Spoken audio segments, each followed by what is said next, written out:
Air ഫ്രയറിലെത്തി കുറച്ച് chicken. കൊച്ചുങ്ങൾ എന്തായാലും ആഗ്രഹം പറഞ്ഞു നമ്മളെ കൊണ്ട് പറ്റുവാന്നെ അതിന് സാധിച്ചു കൊടുത്തേ.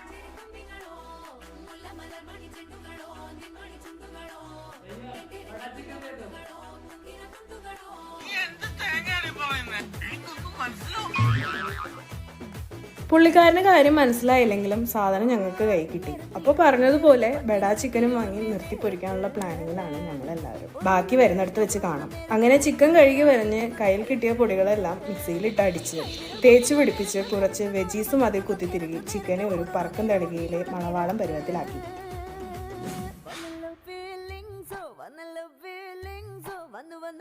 എയർ ഫ്രയറിൽ കയറ്റി ചുട്ടെടുത്തപ്പോഴത്തേക്ക് സംഭവം കളറായിട്ടുണ്ട്.